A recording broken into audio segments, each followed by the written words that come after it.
نبی کریم صلی اللہ علیہ وسلم بنی نوع انسان کے لیے اللہ کے آخری نبی ہیں، اور آپ پر نازل ہونے والی کتاب قرآن مجید اللہ تعالی کی آخری کتاب ہے۔ لہذا نبی کریم صلی اللہ علیہ وسلم کی پاکیزہ زندگی امت مسلمہ کے لیے تا قیامت واجب الاتباع، رشد و ہدایت کا ابدی سرچشمہ اور ذریعہ نجات ہے۔ یقیناً رسول اللہ کی زندگی تمہارے لیے بہترین نمونہ ہے، لہذا رحمت للعالمین کی سیرت مطہرہ کا مطالعہ ہر مسلمان کی زندگی کا لازمی حصہ قرار پایا۔ مسلمان مردوں، عورتوں اور بچوں کی اسی ضرورت کے پیش نظر نبی رحمت صلی اللہ علیہ وسلم کی سیرت طیبہ پر سیٹ تیار کیا ہے، جس کی تیاری میں قرآن مجید، صحیح احادیث اور مستند سیرت کی کتابوں سے استفادہ کیا گیا ہے۔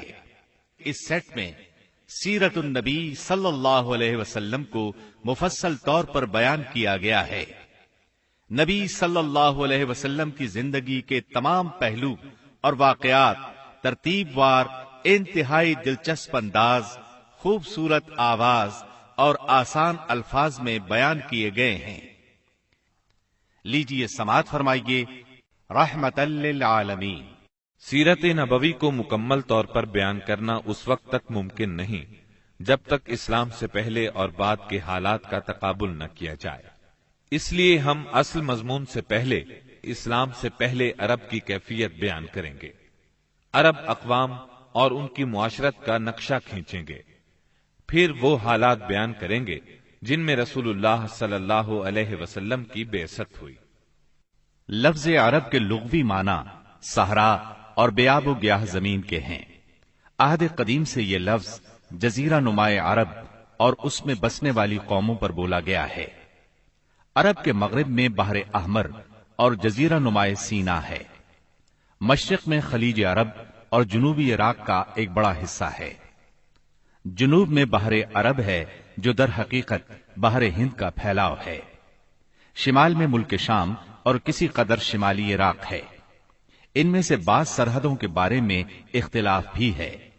کل رقبے کا اندازہ 10 لاکھ سے 13 لاکھ مربع میل تک کیا گیا ہے۔ نسلی اعتبار سے مورخین نے عرب اقوام کی 3 قسمیں قرار دی ہیں۔ نمبر 1، عرب بائدہ، یعنی وہ قدیم عرب قبائل اور قومیں جو بالکل ناپید ہو گئیں اور ان کے متعلق ضروری معلومات بھی دستیاب نہیں، مثلا عاد، سمود، تسم، جدیس، عمالقہ وغیرہ۔ نمبر 2، عرب عاربہ، یعنی وہ عرب قبائل جو یعرب بن یشجب بن قحطان کی نسل سے ہیں، انہیں قحطانی عرب کہا جاتا ہے۔ نمبر 3، عرب مستعربہ، یعنی وہ قبائل جو سیدنا اسماعیل علیہ السلام کی نسل سے ہیں، انہیں عدنانی عرب کہا جاتا ہے۔ عرب عاربہ یعنی قحطانی عرب کا اصل گہوارہ ملک یمن تھا۔ یہیں ان کے خاندان اور قبیلے مختلف شاخوں میں پھوٹے، پھیلے اور بڑھے۔ ان میں سے 2 قبیلوں نے بہت شہرت حاصل کی، ایک ہمیر جس کی مشہور شاخیں زید الجمہور، قزاع اور سکاسک ہیں، دوسرا کہلان جس کی مشہور شاخیں ہمدان، انمار، مزہج، تے، کندہ، لخم، جزام، ازد، اوس، خزرج اور اولاد جفنا ہیں، جنہوں نے آگے چل کر ملک شام میں بادشاہت قائم کی اور آل غسان کے نام سے مشہور ہوئے۔ عرب مستعربہ کے جد اعلیٰ سیدنا ابراہیم علیہ السلام اصلاً عراق کے ایک شہر اور کے باشندے تھے۔ یہ شہر دریائے فرات کے مغربی ساحل پر کوفے کے قریب واقع تھا۔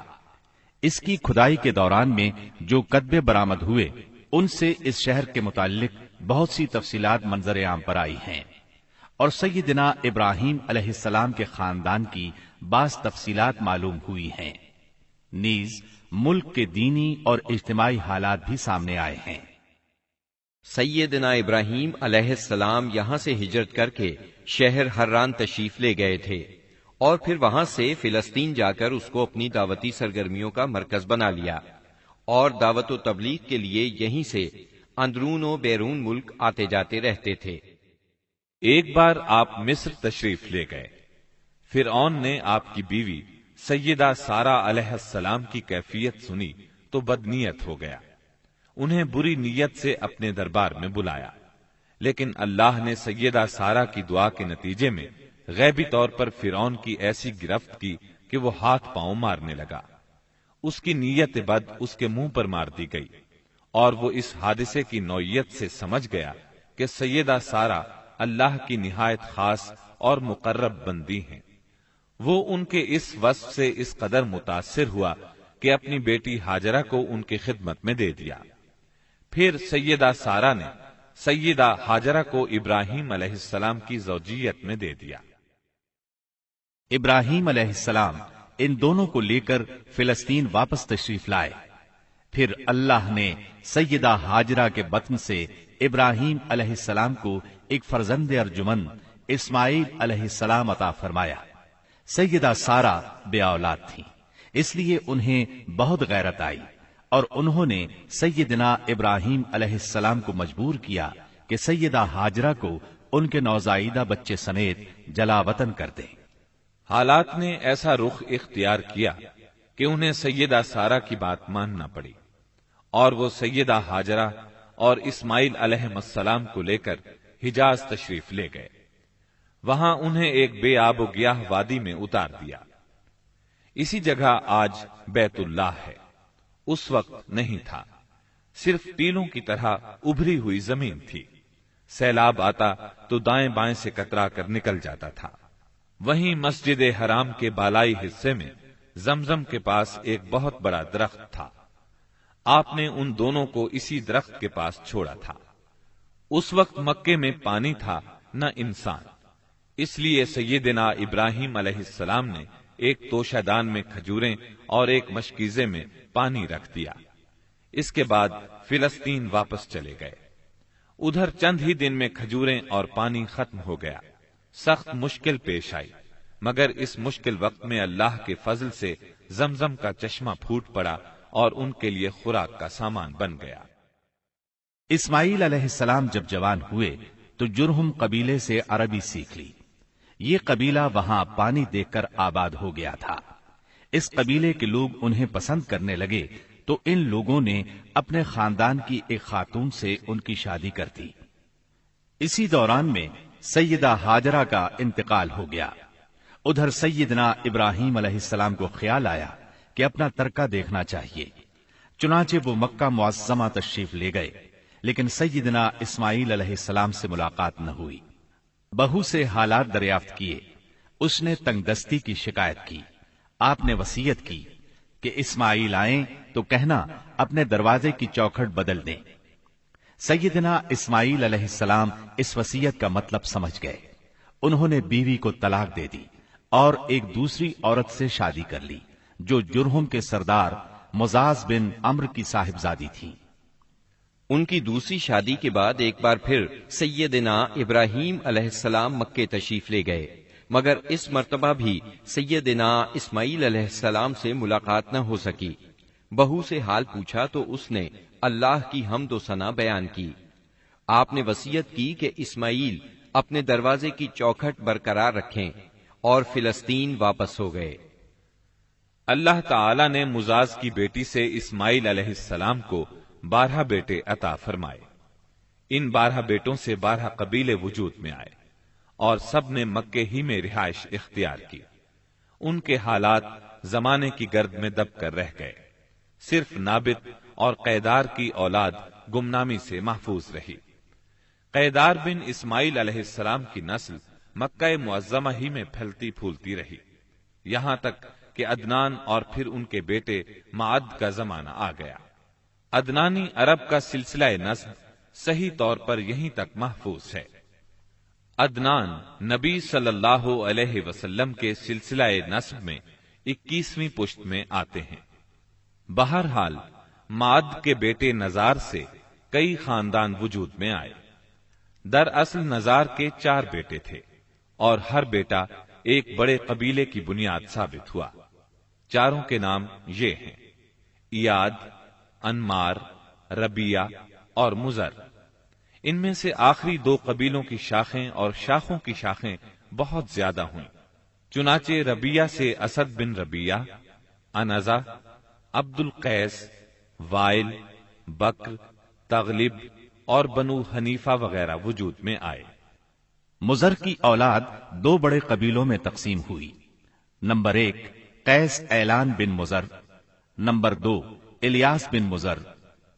قیس اعلان سے بنو سلیم، بنو حوازن، بنو غطفان، غطفان سے ابس، زبیان، اشجع اور غنی بن عاصر کے قبائل وجود میں آئے۔ الیاس بن مزر سے تمیم بن مرہ، حزیل بن مدرکہ، بنو اسد بن خزیمہ اور کنانہ بن خزیمہ کے قبائل وجود میں آئے۔ پھر کنانہ سے قریش کا قبیلہ وجود میں آیا۔ یہ قبیلہ فہر بن مالک بن نضر بن کنانہ کی اولاد ہے۔ پھر قریش بھی مختلف شاخوں میں تقسیم ہوئے۔ مشہور قریشی شاخوں کے نام یہ ہیں: جمح، سہم، عدی، مخزوم، تیم، زہرہ اور قصی بن کلاب کے خاندان یعنی عبد الدار، اسد بن عبد العزا اور عبد مناف۔ یہ تینوں قصی کے بیٹے تھے۔ ان میں سے عبد مناف کے 4 بیٹے ہوئے، جن سے 4 ذیلی قبیلے وجود میں آئے، یعنی عبد الشمس، نوفل، مطلب اور ہاشم۔ انہی ہاشم کی نسل سے اللہ نے ہمارے نبی کریم صلی اللہ علیہ وسلم کا انتخاب فرمایا۔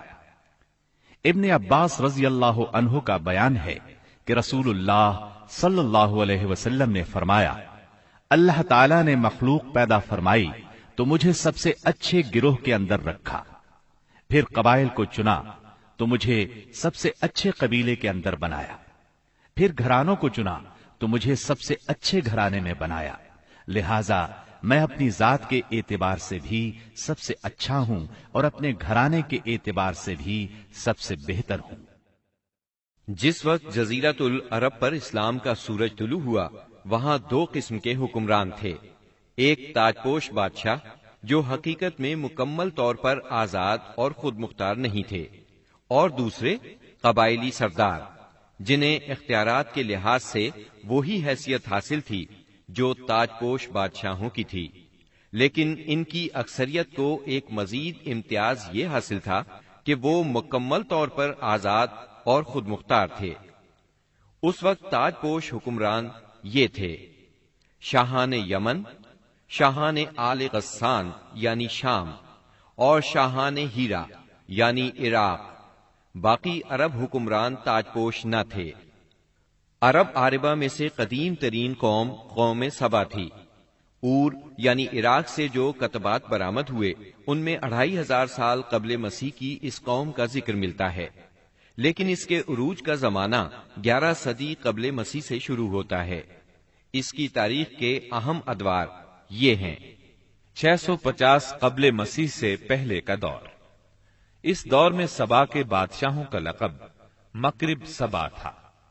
ان کا پایہ تخت سرواہ تھا، جس کے کھنڈرات آج بھی معارب کے مغرب میں 1 دن کے فاصلے پر پائے جاتے ہیں۔ یہ کھنڈرات خریبہ کے نام سے مشہور ہیں۔ اسی دور میں معارب کے مشہور بند کی بنیاد رکھی گئی، جسے یمن کی تاریخ میں بہت اہمیت حاصل ہے۔ 650 قبل مسیح سے 115 قبل مسیح تک کا دور۔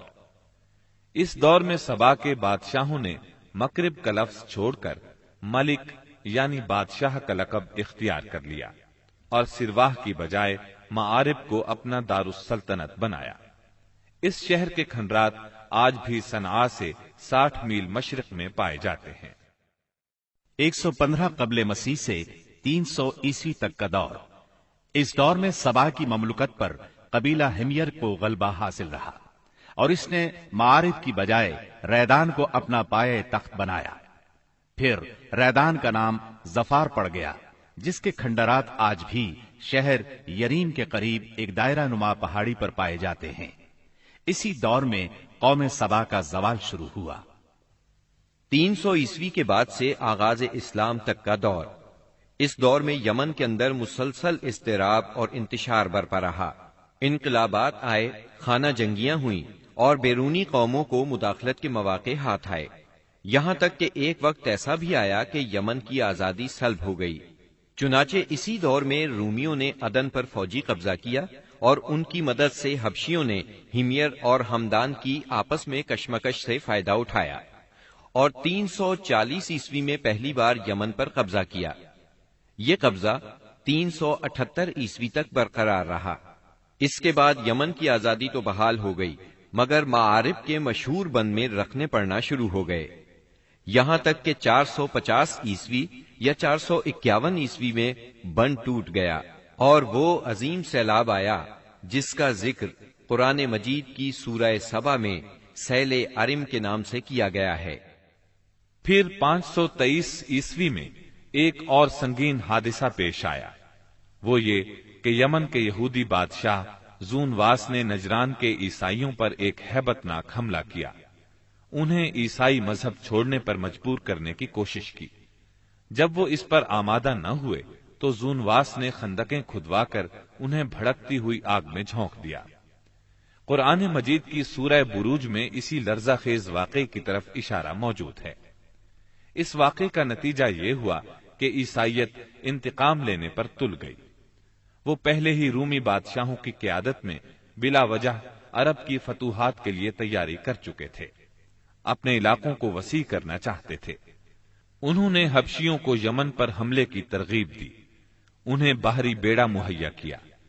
حبشیوں نے رومیوں کی شہ پا کر 525 عیسوی میں اریات کی قیادت میں 70,000 فوج سے یمن پر دوبارہ قبضہ کر لیا۔ قبضے کے بعد اریات نے شاہ حبش کے گورنر کی حیثیت سے یمن پر حکمرانی کی، لیکن پھر اس کی فوج کے ایک ماتحت کمانڈر ابرہا نے اسے قتل کر کے خود اقتدار پر قبضہ جما لیا اور شاہ حبش کو بھی راضی کر لیا کہ وہ اس کے قبضے کو تسلیم کر لے۔ یہ وہی ابرہا ہے جس نے بعد میں خانہ کعبہ کو ڈھانے کی کوشش کی اور ایک لشکر جرار کے علاوہ چند ہاتھیوں کو بھی فوج کشی کے لیے ساتھ لایا، جس کی وجہ سے یہ لشکر اصحاب الفیل کے نام سے مشہور ہوا۔